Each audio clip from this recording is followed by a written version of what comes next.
How's it going, everyone? Grim here with another unboxing. And today I want to showcase a rather unique unit. This particular model is the Adepta Sororitas, the Triumph of Saint Katherine. So as you can see from this box, it's a large box, but it only has the one miniature.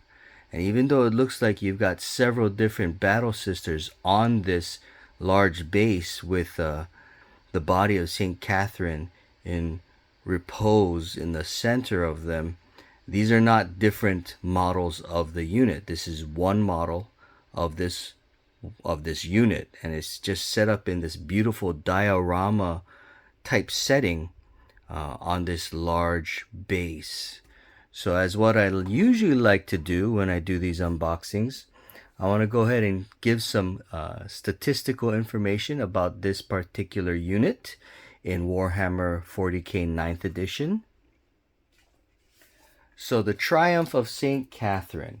It is currently, at the time of this recording, a 200 point unit. It's got movement 6 inches, weapon skill 3+, ballistic skill 3+, strength 3, toughness 3, 18 wounds, 10 attacks, leadership 9, and a 3+ armor save. So if you look at that particular stat line, you may think to yourself, this is actually not a very tough unit. And in truth, the weapons and ballistic skills, the movement, the strength, the toughness, they're all reminiscent of a normal battle sister. Those are all the same numbers you get with a normal individual battle sister. Of course, this has got 18 wounds because there are a whole bunch of battle sisters on this diorama model. They've all got a whole bunch of attacks, so it's a total of 10 attacks. And because it's an HQ unit with obviously Saint Katherine, a saint in the Adepta Sororitas lore, leadership 9, right? And then the 3+ armor save.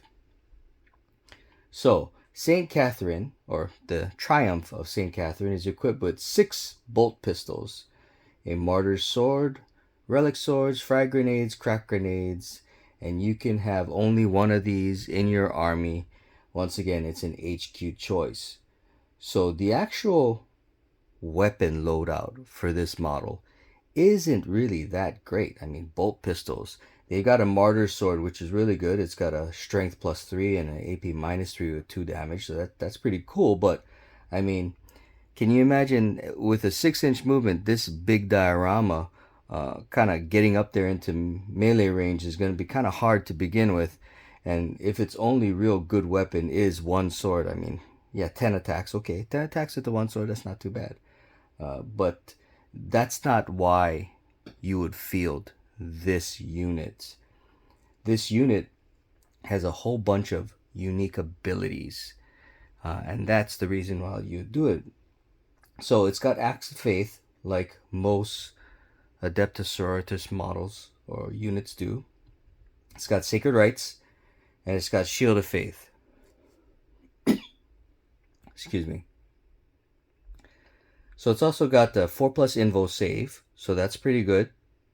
And each time an attack is made against this unit, you subtract 1 for the hit roll. So with the whole, toughness 3 and a 3+ armor save, this whole -1 to hit against this model is good, is needed, right, for survivability.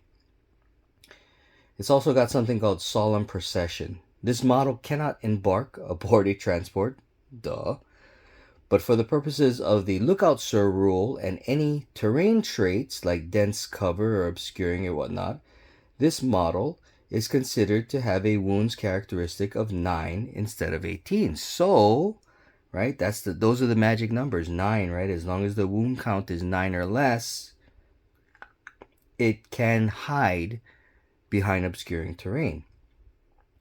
Normally a model with 18 wounds would not be able to hide behind obscuring terrain.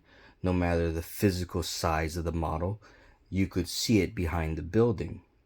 But because of this Solemn Procession ability, this bad boy can hide. All right, So it's also got this thing called Relics of the Matriarchs. This model has a number of relics of the matriarch as detailed in the following table. And so there's a table that basically, it's a degrading table. So as the wound count goes down, the amount of relics that you can have on this thing goes from 6 all the way down to 2 before it's ultimately killed and removed from the battlefield.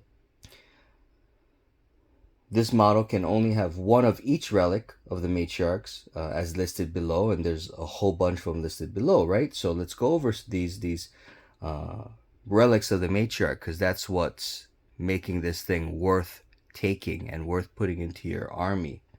So you start off with all 6, and then you eventually work your way down to 2 of the relics as your wound count decreases. Fiery Heart. The bearer has the following ability. The Fiery Heart, which is an aura, while a friendly Adepta Sororitas core unit is within 6 inches of this model, morale tests taken for that unit are automatically passed. So that's a great thing, right? You're not going to lose any models of any troops, and well, any core units that are surrounding this HQ model through morale tests. So that's great. It's very indicative of the All is Dust ability for the Thousand Suns, where it's very similar to that. They're basically immune to morale tests. Censor of the Sacred Rose. At the start of each battle round, you gain 1 miracle dice. So, in current rules, you gain a miracle dice in various ways. The most common way is at the beginning of each turn, you gain a miracle dice. And then if you destroy your enemy's unit, you gain 1. If your unit gets destroyed, you gain. There's just all these different ways, right? So this is yet another way to gain a miracle dice, which is good. More miracle dice, the better. Simulacrum of the Ebon Chalice. The bearer has the following ability. Simulacrum of the Ebon Chalice, which is an aura. While an enemy unit is within 6 inches of this model, at the start of your shooting phase, roll 1d6 for that unit, adding 1 to the result if that enemy unit is a psyker, and adding 1 to the result if that enemy unit has the chaos keyword. These additions are cumulative, right? So a chaos psyker, you would add 2. On a 5+, that enemy unit suffers d3 mortal wounds. That's pretty cool, right? Basically, it's not a weapon, but you do it during the shooting phase, and it's just a way of causing mortals. So that's cool. Petals of the Bloody Rose. The bearer has the following ability. Petals of the Bloody Rose, which is an aura ability. While a friendly Adepta Sororitas core unit is within 6 inches of this model, each time a model in that unit makes a melee attack, add 1 to the attack's hit roll. All right, so that's great. So you got some Repentia or, some crazy Arcoflagellants around this thing. The units that shine in melee, add 1 to the attack roll, the attack hit roll. Icon of the Valorous Heart. All 6 sacred rites are active for the bearer. So for those of you who don't know about Adepta Sororitas in 9th edition, there are 6 sacred rites, and you get to choose one of those sacred rites for your army at the beginning of the game. So you see the game, you see the mission, you see your opponent's army, and then you figure out which one of those 6 sacred rites, which are just these special abilities, will best suit your army as you fight your opponent. Well, guess what? With this particular model, you get all 6 of those sacred rites. And the sacred rites are pretty good. All right, and the last relic of the matriarch is the Simulacrum of the Argent Shroud. Once per battle round, before you perform an act of faith for a friendly Adepta Sororitas core or friendly Adepta Sororitas character unit within 6 inches of this model, you can change the value of 1 miracle dice to a 6 before using that dice for that act of faith. So basically, for most rolls, a 6 is the best. And when you do a miracle dice, you roll a die, and whatever number that is, that's your miracle dice number, and you can use that, substitute that with any of these various rolls, like hit rolls, wound rolls, charges, that kind of stuff. So this relic of the matriarch just automatically makes it a 6, which is good. That's usually a good thing. It's got a warlord trait. If you make this unit your warlord, This warlord can attempt to deny one additional psychic power in your opponent's psychic phase, as described in the Shield of Faith ability. So, Adepta Sororitas models tend to not have much in the way of psychic abilities. They're not psychers, but they do have the Shield of Faith ability, which allows them to deny the witch. And so this particular warlord trait, you can now do 2 deny the witches instead of 1. And when you do a deny the witch test, you add 3. Add 3 to that deny the witch. That's awesome. Chances of you actually denying whatever psychic ability your opponent is trying to pull off are pretty good if you're adding 3 to it. That's great. So one thing that some of you who are fans of Adepta Sororitas would have noticed is that, first of all, the main selling point for this model are these 6 relics of the matriarch. Because they're all these great abilities that will either impact your entire army or will impact units within 6 inches of this model. But what you'll also notice is that each of these 6 relics are named after the 6 different sub-factions of the Adepta Sororitas. You have the Fiery Heart, you have the Sacred Rose, you have the Ebon Chalice, you have the Bloody Rose, the Valorous Heart, and the Argent Shroud. So, these are like the 6 different sub-factions for Adepta Sororitas, and which each sub-faction, of course, they have their own special sub-faction rules that usually gives some kind of benefit. And you'll notice that these relics tend to replicate those sub-faction benefits. So, if you think, wow, gee, all these different sub-factions are cool, they all have great abilities, I don't know which one to pick because all of those abilities are really cool, and they're all very lore specific, like the Bloody Rose is really good in melee, that's their thing, because in the lore, that's kind of what they do. The Argent Shroud tends to be good at, just being more in touch with the Emperor, hence the Miracle Dice thing. It's just all these things you get to have for your army if you include this model. So that's kind of cool. Kind of like a jack of all trades type of thing, right? If you can't pick one specific sub-faction, then include this model and you can kind of get the best of all worlds. But that's enough me talking about the stat block and datasheet of this model. Let's go ahead and do the actual unboxing, because I think we've all waited long enough. Now, this is old school. This is not really old school. This is not old school, right? But this is an older box. This is not the current box. But if you look, you can kind of see it's got this thing, right? And it actually has a sleeve.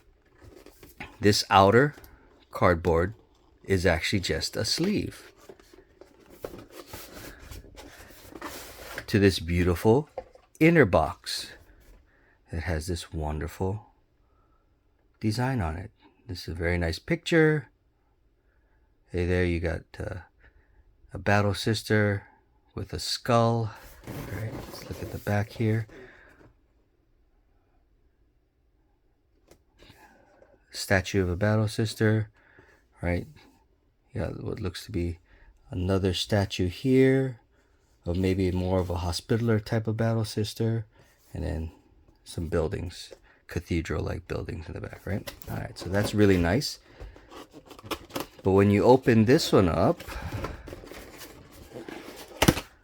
unlike the modern day boxes, you actually get yet another box, right? So all the sprues, everything that this kit contains is in a tray box, which I love. I love these tray boxes, and I love the older box sets that have this tray box type of design. All right, so you have this instruction manual. You can see it's very beautifully designed, and from what I understand, this procession that's called the Triumph of Saint Katherine has all the different representation from all the different sub-factions. That's why I guess together, collectively, this Triumph can do each of those matriarchal relics and provide those unique sub-faction abilities to your army. All right.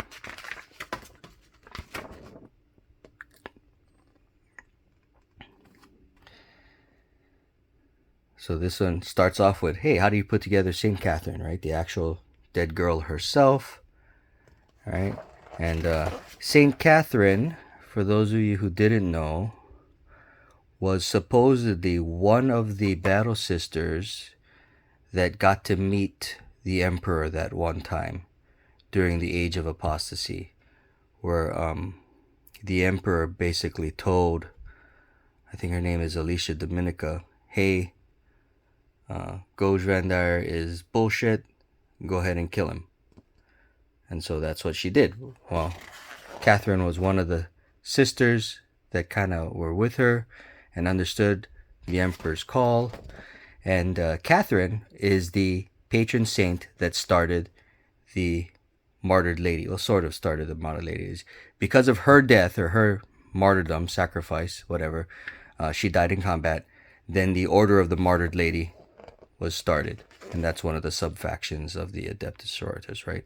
So you can see here, you start to put it all together. Cherubs. Very nice. And the finished product is going to look like that. Data sheet.